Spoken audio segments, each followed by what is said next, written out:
Hey everyone, Dr. Leslie here, and today I want to talk about a really important topic, which is the infant formula shortage that's happening across the United States right now. For those of you who don't know me, I'm Dr. Leslie. I am a board-certified family medicine physician, and so I see people who are babies all the way up to folks who are elderly. And I love health education, so I want to give you guys the newest updates on recent health topics and events. I also have a series called Science or Scam, where I test out health products and see if they are based in science or if they're a total scam. So check that out on my page if you're interested. All right, so let's get started talking about this infant formula shortage. Now, this is a really big deal. Almost 20% of babies in the United States are supplemented or fully use some type of formula in the first couple of days of life. And this goes up to just under 50% by 6 months of age. And so there are a lot of people who use formula. Now, I don't want this video to be a debate about using formula versus breastfeeding. There are really important situations where people need to do both. And so that's not what this is about. So if you guys want to fight about it elsewhere, take it outside the comment section. But today we're just going to talk about the infant formula shortage. Now, it has been reported that about 40% of formulas are out of stock throughout the nation. And a lot of people are wondering, like, why the heck is this happening, right? Now, I am not a supply chain expert by any means. I'm a doctor, but from my understanding, this really has a lot of different factors that have all kind of built up on each other to create the shortage that we have right now.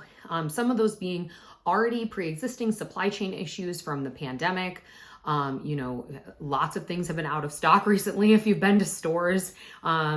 And then also there was a recent recall a couple of months ago of certain types of formulas, which does happen where they were tested and found to potentially have certain types of bacteria in them.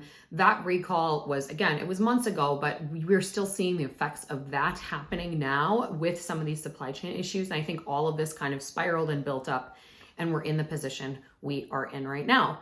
So first, I want everybody to understand that this has gotten nationwide attention. Now the Biden administration, and it sounds like Congress, are looking into this and trying to figure out how they can help improve the supply, because they know that this is super important, right? So we have that going on. But I want to give some tips and recommendations for what you can do kind of in the meantime if you are having issues. So number one, I want you to think creatively about where you look for your formula. To Target recently, and the entire shelves were empty. Like the entire aisle was mostly empty. So there are some other places you can look. You can look at smaller drugstores and pharmacies often carry infant formulas. You can always call your hospital to see if they have any resources. Sometimes they know of organizations, or they may have some extra supplies that they might be able to give out to people. So I would check there. Another thing you could do is check in with your local WIC office, which is Women, Infants, and Children, is a program to help get people who qualify for WIC food, formula, and kind of support. And so WIC offices might be a really great place to ask about where you can get formula. You can find that on your local, either county or state health department website, where your local WIC office is. And then also, if you have a baby who has a certain health condition or health need, and they have to have a certain type of formula for that, sometimes those formulas can be prescribed. Now, I'm not saying always, it's very kind of specific what situations this can happen with, but you can absolutely talk to your doctor about that. And it's always worth a try, right? If we prescribe it and your insurance says no, or that it won't work, I mean, so be it, at least you tried, right? So that's another option you could look into as well. Number two, let's talk about switching formulas. Now, for the vast majority of babies, switching formulas is usually fine. Now, of course, there are some exceptions to this, which I will talk about, but for the most part, most formulas are made in a very similar way.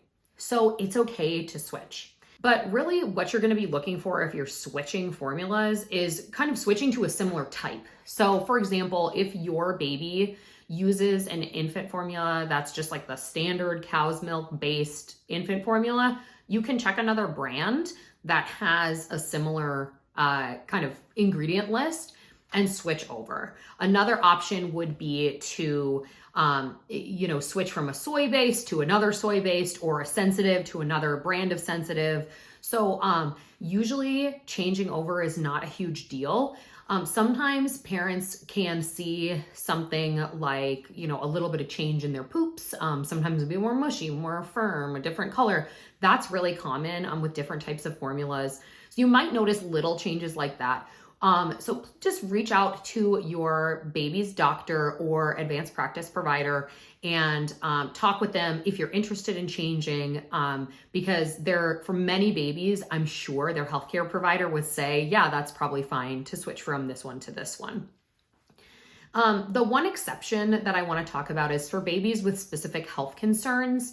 So there are babies who are on certain types of formulas, like Nutramigen or Alimentum or things like that, for specific health reasons.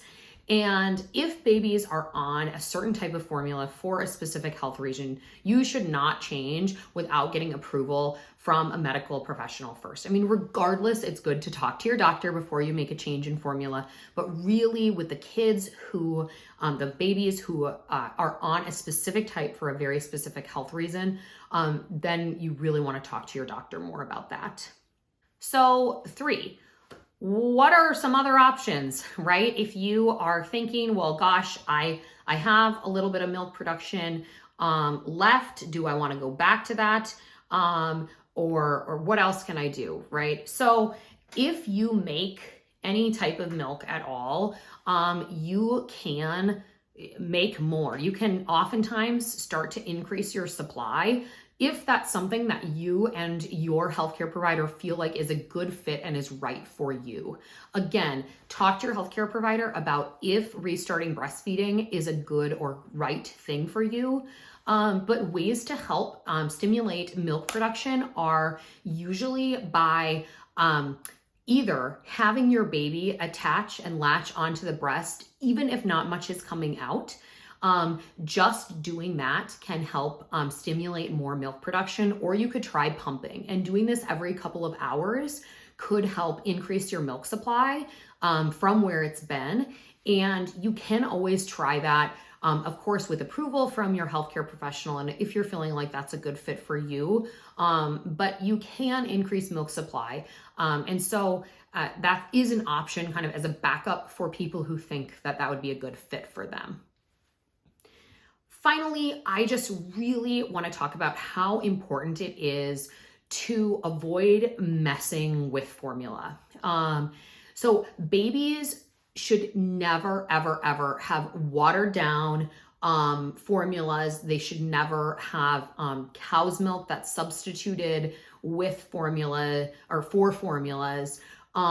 In doing this, or giving babies water, never ever give babies water unless it has been okayed by your healthcare provider. So if, let's say, a 2-month-old or 1-month-old gets formula that isn't in the appropriate concentration, so let's say somebody's trying to stretch their formula and they add like half the amount of formula or just a little bit of the formula and then a lot of water, that kind of thing, it can really affect the electrolyte balance that the babies have. It can be tough on organs like the kidneys. And so you're really gonna want to avoid tampering with the recommended ratios of formula mixing that are on the can that you get. Also, again, do not give young infants or young babies cow's milk. They are not ready to be able to handle or process that, and do not give them water. You can talk to your healthcare provider about whether or not your baby is old enough to be able to start drinking some of those things, but absolutely do not give them any of that stuff until you talk to your healthcare provider and assure that it is okay for them to start drinking that. I'm very hopeful that now that we've gotten some national attention with the formula shortage and there's being action taken on a federal level, that we will have some improvement with this. But I hope these tips helped, help you feel more reassured, and give you some options about where to look for formula if you are worried. Thank you so much for watching this. If you like these videos and want to just be aware whenever I come out with a new one, hit that like, subscribe, and the little notification bell button. And then whenever I put out a new video, you will be able to hear more. All right. So thank you so much, and I'll see you at my next video. Bye.